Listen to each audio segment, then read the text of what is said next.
Wait. Before you scroll past this video, you need to understand something. Everything you think you know about Hollywood's golden age is a carefully constructed lie. The smiles you saw on screen, the glamorous personas that sold millions of movie tickets, the women who defined an entire era of American cinema. All of it was built on a foundation of calculated dismissal and systematic mockery. These weren't just actresses playing dumb blondes. They were brilliant women trapped behind masks created by an industry that profited from their perceived stupidity. Now I'm going to reveal the truth Hollywood has been hiding for nearly a century. The studio system didn't just manufacture stars, it manufactured ignorance. It took women with genius-level intellects, fluency in multiple languages, and sophisticated artistic sensibilities, and it packaged them as beautiful idiots. The executives laughed behind their backs. The press printed stories that reinforced the charade, and the public, desperate for entertainment during times of war and economic collapse, eagerly consumed the fantasy. You believed those smiles, didn't you? You thought Marilyn Monroe was just a breathless beauty who got lucky. You assumed Jane Mansfield's only talents resided in her measurements. You never questioned why these women seemed so perfectly, impossibly naive. Forget it all. Everything you were taught about these icons is wrong, and the reasons why go deeper and darker than you could imagine. What I'm about to tell you involves intellectual suppression on an industrial scale, careers destroyed by the very qualities that should have elevated them, and a systematic campaign to convince the world that beauty and brains could never coexist in the same woman. This isn't just about Hollywood history. This is about how an entire culture conspired to diminish female intelligence, and how 10 extraordinary women became casualties of that conspiracy. The final story will send shivers down your spine because it reveals just how far the industry was willing to go to maintain the illusion. But before we get to the first name, don't forget to subscribe to the channel and like the video. Trust me, you're going to want to remember where you heard this. Marilyn Monroe stood before the cameras as everything America wanted to see. Platinum hair catching the light, lips parted in that famous breathy whisper, curves that seemed designed by committee to sell movie tickets during the conformist 1950s. She played Lorelei Lee in Gentlemen Prefer Blondes, a character so cartoonishly vapid that audiences couldn't help but laugh. The studios celebrated another box office victory. The critics praised her natural charm while simultaneously dismissing her as an actress. And somewhere in the machinery of Hollywood's dream factory, executives counted their money and congratulated themselves on finding the perfect product. But behind that manufactured persona lived a woman who owned more than 400 books. Not romance novels or light beach reading, but works by Dostoevsky and Hemingway, volumes of poetry by Rilke, philosophical texts by Freud and Jung, even Einstein's writings on physics. Her personal library, catalogued after her death, revealed annotations in the margins, underlined passages, notes scribbled in her own hand that demonstrated deep engagement with complex ideas. She didn't collect these books for show. In an era where any photograph could become a publicity opportunity, Monroe was caught reading Joyce's Ulysses, studying Dostoevsky's The Brothers Karamazov, immersing herself in literature that would challenge most college professors. The woman born Norma Jean Mortensen hadn't attended university, hadn't benefited from the expensive educations that shaped most of Hollywood's elite. Instead, she educated herself with a hunger that bordered on obsession. She studied at the Actors Studio under Lee Strasberg, one of the most demanding teachers of method acting in America. Strasberg, who had trained some of the greatest actors of his generation, described Monroe as one of his most dedicated students. She would arrive early, stay late, fill notebooks with character analyses and emotional explorations. She approached acting not as a beauty getting by on looks, but as an intellectual pursuit requiring psychological depth and technical mastery. In 1955, Monroe made a move that shocked the industry. She formed her own production company, Marilyn Monroe Productions, becoming one of the first actresses to challenge the studio system's absolute control. This wasn't just bold, it was unprecedented. The studios owned their stars through contracts that gave executives complete power over every aspect of a performer's career. Monroe looked at this system, understood its mechanisms of exploitation, and decided to fight back. She demanded better scripts, more complex roles, creative input into her projects. The executives at 20th Century Fox were outraged. Who did this blonde think she was, making demands like a serious actress? The answer terrified them. She was a woman reported to have an intelligence quotient of 165, placing her among the most intellectually gifted individuals in the country. Whether or not that specific number can be verified, the evidence of her intellect overwhelmed any doubts. She discussed politics with passion and sophistication, supported labor unions, befriended intellectuals and activists. She married playwright Arthur Miller, one of America's most respected literary figures, and held her own in conversations with the era's greatest minds. Truman Capote, himself no intellectual lightweight, spoke of Monroe's ability to engage with complex emotional and philosophical concepts. Yet the industry continued to cast her in roles that emphasized her body and downplayed her mind. They handed her scripts where her characters existed primarily to be looked at, where her lines were designed to reinforce the dumb blonde stereotype. Monroe fought against this typecasting with increasing desperation. She would later say that Hollywood had created a monster from the woman she really was, and that she was imprisoned by her own image. The more she tried to demonstrate her intelligence, the more the studio system worked to suppress it. After all, Marilyn Monroe, the sex symbol, generated millions of dollars.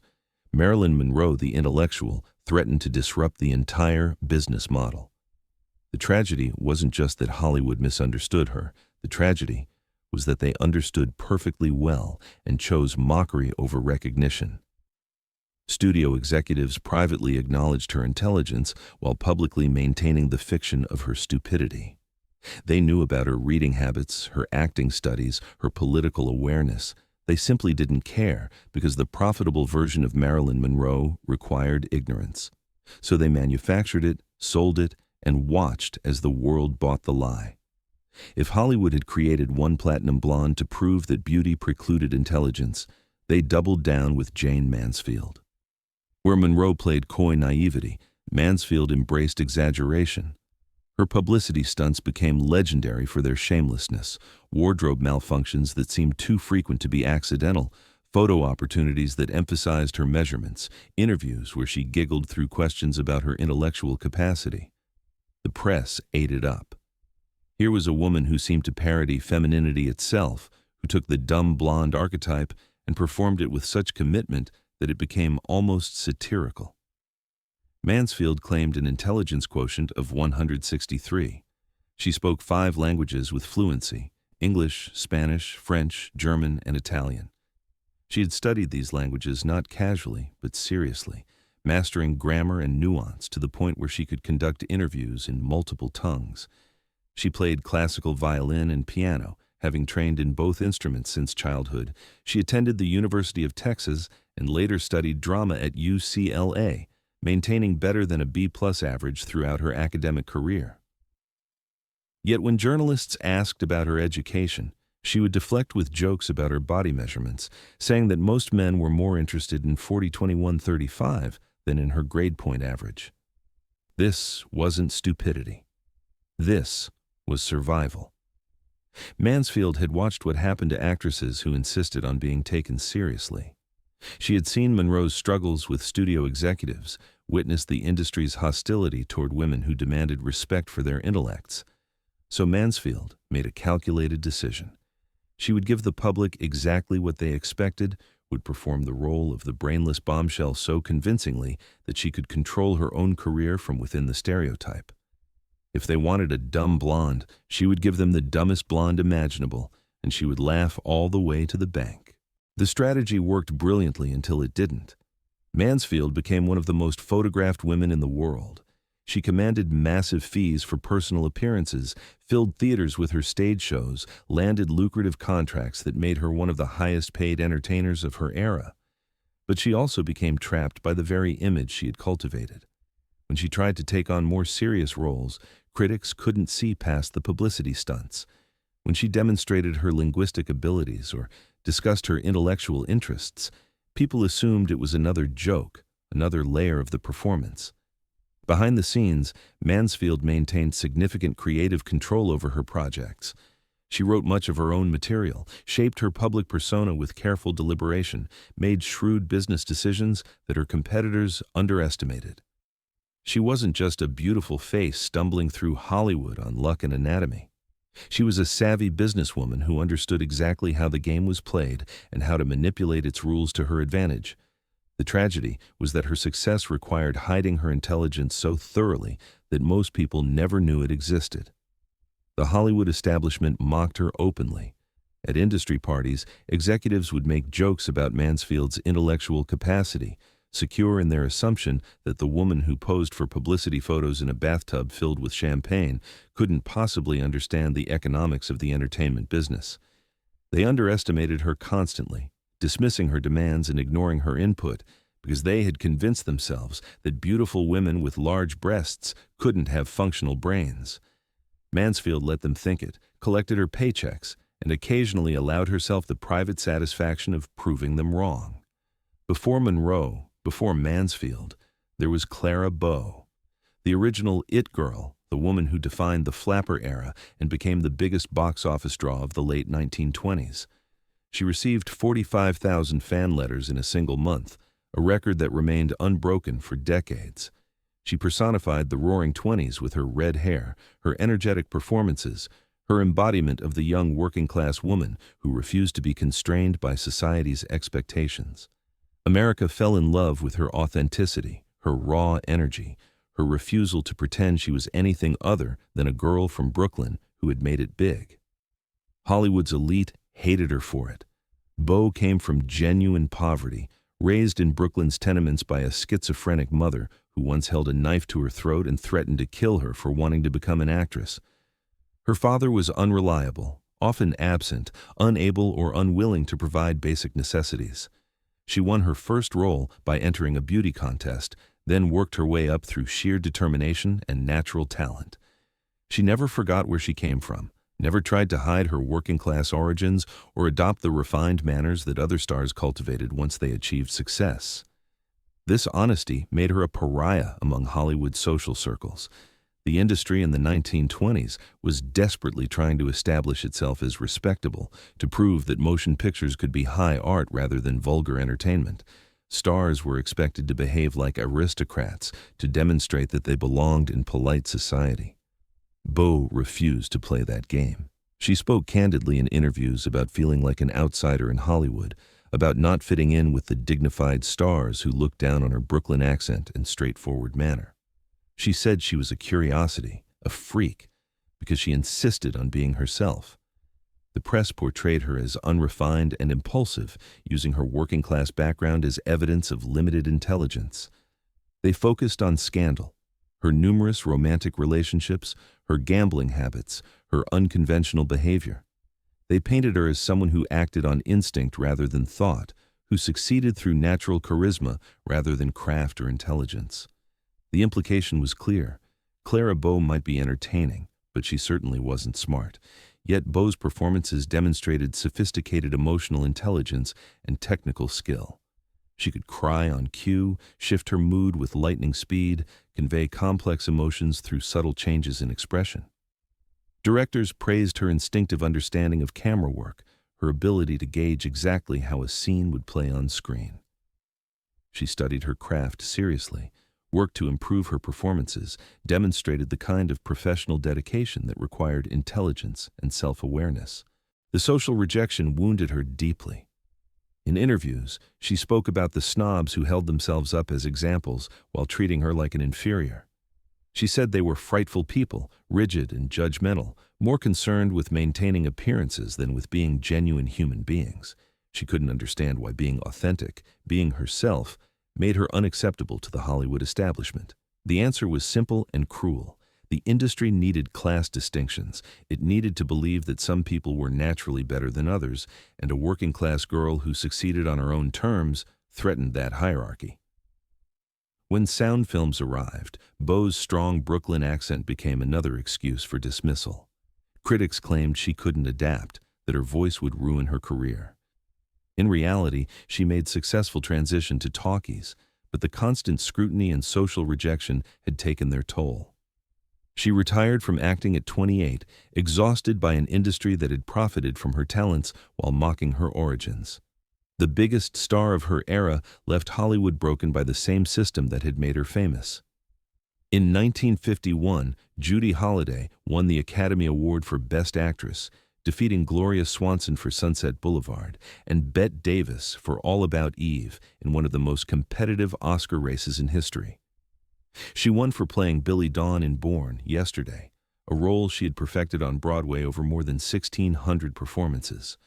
Billy Dawn was a former chorus girl, the kept woman of a crooked businessman, someone who appeared to have cotton for brains. Holiday played her with such convincing dimness that audiences couldn't imagine the actress as anything other than the character. This assumption nearly destroyed her. Holiday reportedly possessed an intelligence quotient of 172, placing her in the genius category, well above Einstein's estimated level. She was an accomplished singer and musician, an avid reader with broad intellectual interests, an amateur inventor who tinkered with mechanical devices.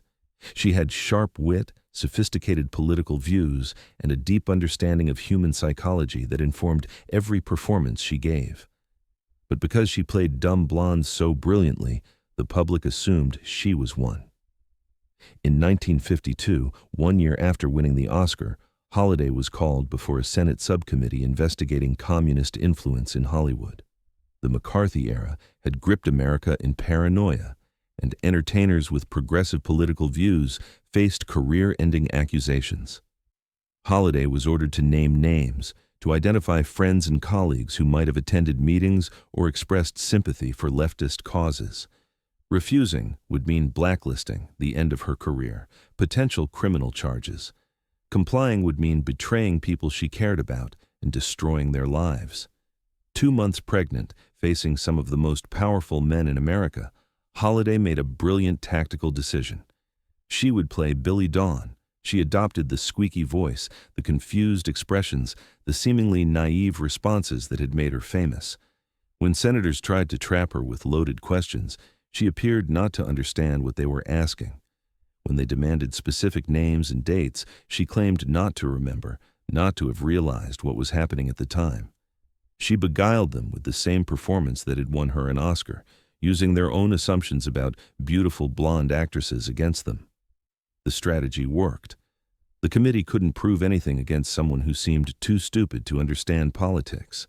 They finally gave up and let her go, frustrated but unable to break through the performance.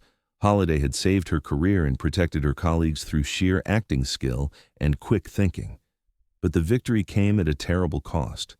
For the rest of her life, no one would call her a genius. The word that had been used to describe her intellect before the hearings disappeared from reviews and profiles. She had survived by playing dumb, and the public decided she must actually be dumb. Director George Cukor, who made 5 films with Holiday, tried to correct the misconception. He said Judy Holiday was an extremely intelligent, intellectual person, very well educated and highbrow, a master of comedy and subtlety. But his words couldn't overcome the power of her performances. She had convinced too many people too thoroughly. For the rest of her career, she was typecast in variations of Billy Dawn, playing women who appeared foolish but proved to be smarter than expected. The roles were good, but they were limited, and they prevented her from demonstrating her full range. Holiday died of breast cancer in 1965 at age 44. She never wrote her memoirs, refused to participate in the publicity game, stayed away from Hollywood parties, and lived quietly in New York with her books and music. She had won an Academy Award, a Tony Award, and a Golden Globe. She had outsmarted a Senate committee and saved her career, but she had also spent 14 years trapped by an image she had created to survive, and that image had consumed the recognition her intelligence deserved. Jean Harlow arrived in Hollywood as the original platinum blonde, the first bombshell, the woman who would define the archetype that Monroe and Mansfield would later inhabit. Howard Hughes cast her in Hell's Angels in 1930, replacing a Norwegian actress whose accent didn't work for talking pictures. Harlow's role was simple: be beautiful, be available, embody sexuality in a way that pushed against but didn't quite violate the censorship codes of early Hollywood. She had no formal training, no theatrical background, just natural beauty and the kind of raw screen presence that cameras loved. Critics dismissed her as superficial. They looked at her platinum hair, her tight dresses, her sultry voice, and assumed there was nothing underneath the surface. Early reviews called her wooden, amateurish, lucky to have a body that compensated for her lack of talent. The assessment wasn't entirely wrong. Harlow's first performances were rough, unpolished, limited by her inexperience. But what the critics missed was her capacity for growth and her emerging self-awareness about the role she was playing. When MGM bought her contract in 1932, they began casting her in comedies that required more than just looking desirable. Red-Headed Woman, Dinner at 8, and Libeled Lady showcased Harlow's comedic precision, her ability to deliver rapid-fire dialogue with perfect timing, her gift for playing characters who were in on the joke. She brought an edge of self-awareness to her performances, a suggestion that she understood exactly what the audience wanted and was giving it to them with a knowing wink. Later generations would recognize this quality as central to her appeal, but at the time, few gave her credit for anything beyond sex appeal. Harlow herself demonstrated remarkable humility about her talents. She said she wasn't a great actress and never thought she was, but that she happened to have something the public liked. This self-deprecating honesty revealed more intelligence than most people credited her with. She understood the machinery of stardom, recognized that her value in Hollywood had little to do with Shakespearean acting ability and everything to do with embodying a particular fantasy.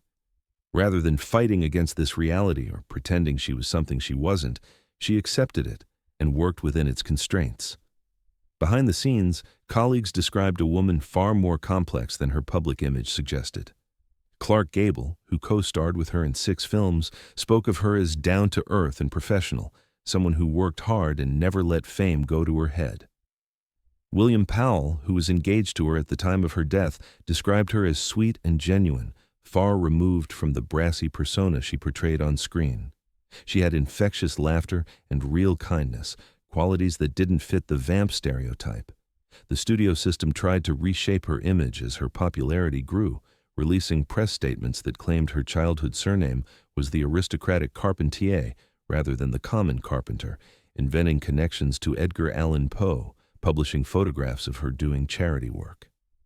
They wanted to transform her from sex symbol to all-American sweetheart, but the effort felt forced.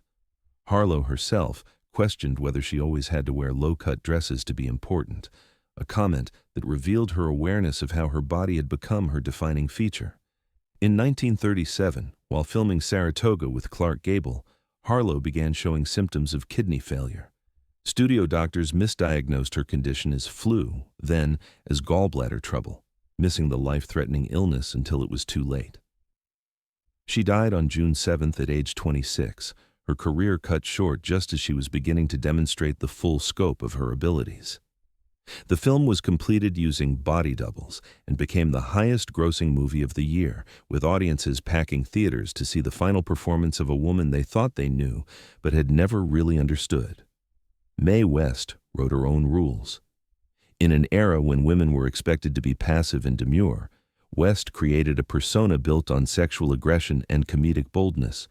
She wrote her own material, controlled her own performances, made herself into a cultural phenomenon through sheer force of personality and business acumen. She became famous in her late 30s, an age when most actresses were considered over the hill, and remained a star for decades by maintaining creative control over every aspect of her career. The establishment treated her as crude, vulgar, unserious. Critics dismissed her work as lowbrow entertainment, barely distinguishing her from burlesque performers or prostitutes.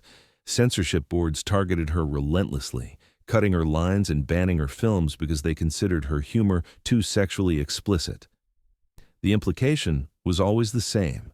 Mae West might be popular, but she certainly wasn't respectable, and she definitely wasn't intelligent. This assessment ignored the sophisticated wordplay in her scripts, the careful construction of her double entendres, the strategic way she pushed against censorship boundaries without quite crossing them. West's humor required precise timing and linguistic dexterity. Her famous lines worked because they could be read as innocent or suggestive, depending on the listener's interpretation, a trick that demanded both intelligence and restraint. She understood exactly where the line was and danced along it with the skill of a tightrope walker. West also demonstrated remarkable business intelligence. She negotiated contracts that gave her unprecedented creative control, refused to work with directors or producers who wouldn't respect her input, walked away from projects that didn't meet her standards. In an industry where studios held absolute power, West carved out independence through strategic maneuvering and refusal to compromise. She made herself too valuable to ignore and too difficult to control, a combination that required both talent and smart calculation. But because her humor was sexual and her persona provocative, contemporaries couldn't see past the surface performance. They assumed that anyone who talked so openly about sex must be unsophisticated, that crude humor indicated a crude mind. They missed the intelligence required to craft material that could survive both censorship and changing cultural attitudes. West's best lines remain funny decades later, precisely because of their clever construction and perfect timing, qualities that don't emerge from stupidity. The dismissal followed her throughout her career. Despite writing Broadway hits, starring in successful films, and maintaining cultural relevance for more than 50 years, West never received the respect given to male comedy writers of her era. She was always treated as a novelty, a curiosity, someone whose success was surprising rather than earned. The industry benefited from her talents while simultaneously mocking the intelligence that made those talents possible. Ava Gardner played the role they gave her. Discovered in her brother-in-law's photography studio in North Carolina, signed to a contract because someone at MGM thought she had star potential, transformed into a glamorous beauty through careful grooming and studio publicity. She rarely gave interviews in her early years because executives worried her Southern accent, and country manners would damage the sophisticated image they were building. When she did speak to the press, she played up the unsophisticated angle, portraying herself as a simple girl who had gotten lucky. The image stuck. Critics described Gardner as uninterested in intellectual pursuits, someone who preferred parties and romance to serious artistic development. Her 3 marriages to Mickey Rooney, Artie Shaw, and Frank Sinatra reinforced the perception of someone who made impulsive emotional decisions rather than thoughtful choices. Her beauty was so overwhelming that few bothered to look for anything beyond it. Yet colleagues who worked with her described a different woman. Director John Ford, notorious for his harsh treatment of actors, reportedly had immense respect for Gardner's professionalism and intelligence. Co-stars spoke of her perceptiveness, her ability to understand complex emotional dynamics, her sharp observations about human behavior. She read scripts with careful attention, questioned directorial choices when she thought they were wrong, developed her characters through thoughtful analysis rather than just showing up and looking beautiful. Gardner herself reinforced the misconception in interviews, saying she had never been interested in intellectual things, that she preferred simpler pleasures. This self-deprecation served multiple purposes. It made her seem approachable rather than threatening, aligned her with the studio's preferred image, and protected her privacy by preventing deeper inquiry into her actual thoughts and feelings. If the press thought she was uncomplicated, they would ask uncomplicated questions and leave her alone. The reality was more complex. Gardner demonstrated what psychologists would call emotional intelligence, an ability to read people and situations with remarkable accuracy. She navigated the treacherous politics of Hollywood for decades, maintained friendships with powerful figures, understood the machinery of publicity even as she claimed to hate it. This required intelligence of a different kind than academic achievement, but intelligence nonetheless. In later years, after her career had faded and she had moved to London, Gardner occasionally let the mask slip in interviews. She would make sharp observations about the film industry, demonstrate unexpected knowledge about topics ranging from bullfighting to literature, reveal depths that the unsophisticated persona had hidden. But by then, the image had calcified. Gardner would always be remembered as the beautiful but simple country girl, and no amount of evidence to the contrary could dislodge that perception. Mickey Rooney burst onto screens as a perpetually energetic teenager, all manic enthusiasm and exaggerated expressions. The Andy Hardy films made him one of the biggest box office draws of the late 1930s and early 1940s, but they also trapped him in an image of permanent adolescence. Rooney played every scene with the same frantic energy, mugging for the camera, delivering lines at breakneck speed. Critics praised his vitality while dismissing him as a lightweight, someone whose appeal came from youthful exuberance rather than actual acting skill. The assessment was unfair. Rooney had been performing professionally since age 2, working in vaudeville before transitioning to film. He understood comic timing instinctively, could dance and sing with professional polish, demonstrated versatility across multiple genres. But because his most famous roles emphasized boyish charm and comedic antics, audiences and critics assumed he lacked depth. They saw the surface performance and concluded there was nothing underneath. When Rooney tried to take on more serious dramatic roles later in his career, he faced skepticism. How could this man, who had spent decades playing overgrown children, possibly handle material that required emotional complexity? Yet, his later performances proved he had always possessed dramatic range that earlier roles had never required. Films like The Black Stallion and television appearances demonstrated acting ability that went far beyond the mugging and physical comedy of his youth. The tragedy was that by the time he could prove his versatility, his most productive years were behind him. Rooney made more than 300 films and television appearances over a career spanning 9 decades, an astounding achievement that spoke to both his work ethic and his professional adaptability. But he never fully escaped the image established in his youth, the perception that he was more energy than talent, more personality than skill. Industry insiders who worked with Rooney throughout his career often commented on how underestimated he was. Directors who had watched him work spoke of his technical proficiency, his ability to hit marks perfectly, his skill at modulating performances for different directors and different material. He understood the mechanics of filmmaking with professional precision, developed over decades of constant work. Yet, this expertise went largely unrecognized because the public image of Mickey Rooney remained frozen in perpetual adolescence, unable to grow or deepen, despite clear evidence of his evolution as a performer. When Elvis Presley arrived in Hollywood, he came as the biggest music phenomenon America had ever seen. Young women screamed at his concerts, religious leaders condemned his hip movements as immoral, cultural critics debated whether rock and roll represented liberation or degeneration. Colonel Tom Parker, his manager, saw an opportunity to capitalize on this fame through motion pictures. The studios saw easy money. Nobody saw an actor worth developing. Presley's early dramatic performances suggested potential. In films like King Creole, directed by Michael Curtis, Elvis demonstrated genuine dramatic ability. He brought emotional depth to his character, showed range beyond the singing persona, proved he could handle material that required actual acting. Critics who bothered to look past their preconceptions noticed. They wrote reviews acknowledging his surprising competence in dramatic scenes, suggesting that with proper development and challenging roles, he might evolve into a legitimate actor. The studios ignored these suggestions. They had discovered a formula that printed money. Put Elvis in a formulaic musical comedy, have him sing a dozen songs, surround him with beautiful women, and watch the box office receipts pour in. Why risk something challenging when the safe approach guaranteed profits? Over the next decade, Presley made more than 30 films, most following the exact same template. Different locations, different costumes, identical plots and purposes. Elvis himself grew frustrated with this creative stagnation. He wanted to take on serious roles, to develop as an actor, to prove he could do more than sing to pretty girls in exotic locations.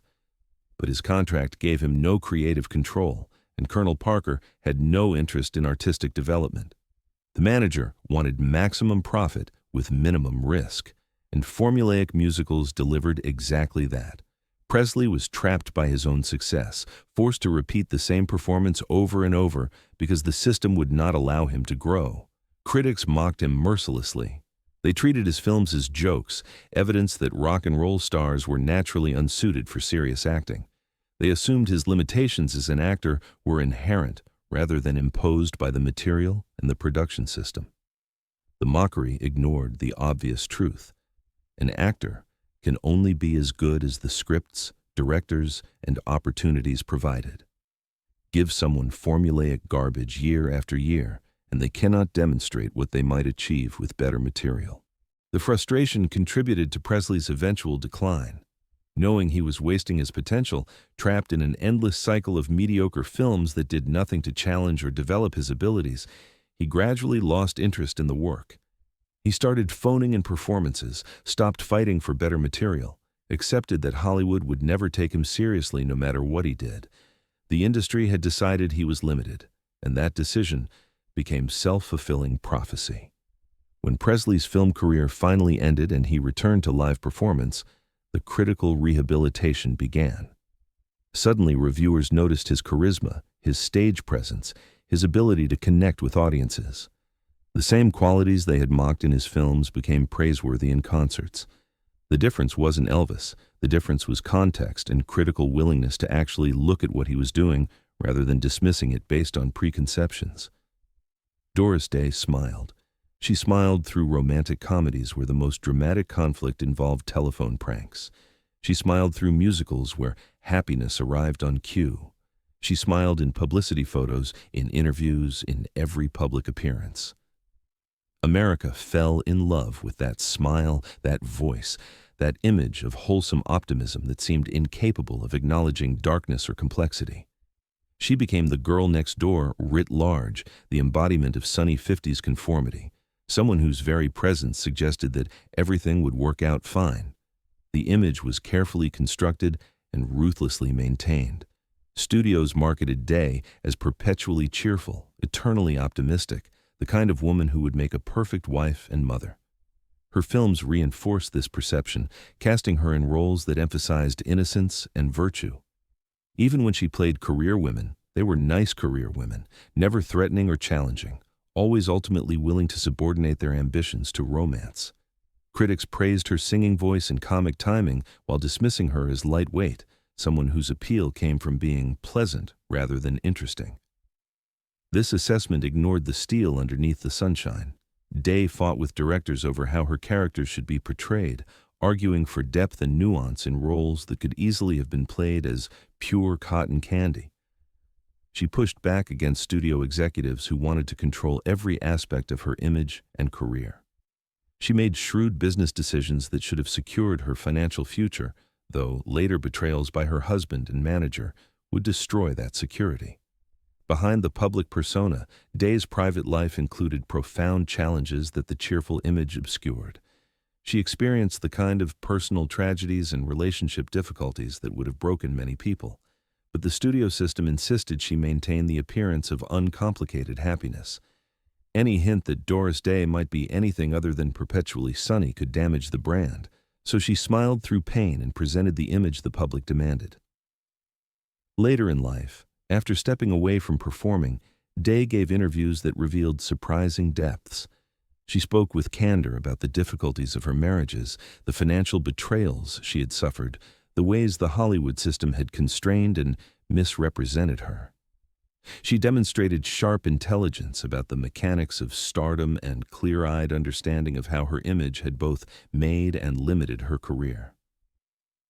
The woman who emerged in these conversations bore little resemblance to the sunny girl next door of her films, but the earlier image proved impossible to overcome.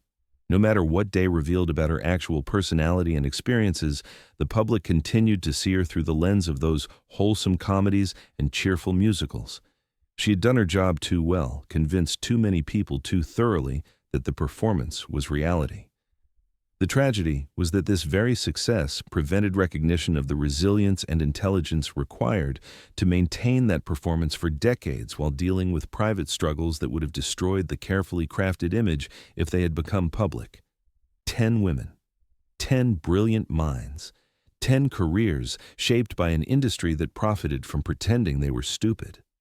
This isn't coincidence. This isn't a series of unfortunate misunderstandings. This is the Hollywood studio system working exactly as designed, manufacturing personas that served corporate interests regardless of the human cost. The pattern repeats across generations because the underlying economics never changed. Studios discovered they could make more money selling fantasy than complexity. A beautiful woman who appeared intellectually accessible sold more tickets than a beautiful woman who intimidated audiences with her intelligence. So they created dumb blondes, wholesome sweethearts, energetic man-children, limited performers who could be packaged and sold without threatening viewers' self-conception. They took real people with depths and complexities and flattened them into marketable products. The machinery of this suppression operated through multiple mechanisms. Studios controlled contracts that gave actors no say over roles or public image. Publicity departments manufactured biographies and personality profiles that reinforced desired perceptions regardless of truth. Critics, either complicit or genuinely fooled, wrote reviews that repeated studio narratives. Audiences, conditioned by years of careful messaging, accepted these narratives as reality. The system was comprehensive, coordinated, and devastatingly effective. What makes this particularly insidious is that the women themselves often had to participate in their own diminishment. Fighting the system meant risking careers. Insisting on recognition of intelligence meant being labeled difficult, unmarketable, past their prime. The rational choice for someone who wanted to continue working was to play along, to accept the limited roles and constrained image, to save the truth for private moments with people who already understood. This forced complicity added psychological damage to professional limitation. These are just a few examples, the tip of the iceberg. For every name discussed here, dozens more could be added. How many careers were destroyed by the same mechanisms?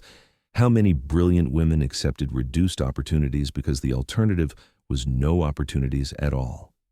How many talents went undeveloped because the studio system preferred profitable limitations to risky growth? The legacy persists. Even now, nearly a century after Marilyn Monroe's birth, discussions of these performers often default to the old stereotypes. Documentaries work to rehabilitate their reputations, to reveal the truth behind the manufactured images. But the original lies proved more durable than corrections.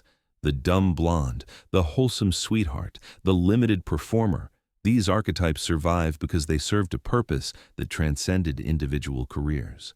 They were tools of cultural control, ways of limiting what women could be and what audiences could imagine.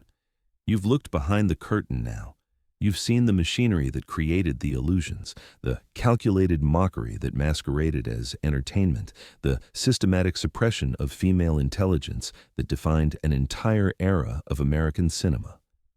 These women deserved better. They deserved recognition for their actual abilities rather than mockery for manufactured limitations. They deserved careers that allowed growth rather than endless repetition of profitable formulas. The truth has finally found its audience. The question is, what you do with it. Do you continue accepting simplified narratives about Hollywood's golden age, or do you look deeper? Do you question other stories you've been told about women whose careers seem too limited, whose public images seem too simple? Because if this happened to Marilyn Monroe, to Judy Holiday, to stars with the power and fame to partially resist the system, what happened to women with less leverage, less visibility, less cultural impact? The Hollywood machine didn't just create stars, it created lies. And those lies shaped not just individual careers, but entire cultural understandings of what women could be, what intelligence looked like, what value different types of people possessed. Understanding this history isn't just about rehabilitating old reputations, it's about recognizing how these same mechanisms continue to operate. How limitation and mockery still masquerade as entertainment, how industries still profit from suppressing the truth about talented people who threaten comfortable assumptions. These women were brilliant. They were mocked anyway. Remember that the next time someone tries to tell you that intelligence and beauty, that success and substance, that popularity and depth cannot coexist, the lie never dies until someone refuses to believe it anymore.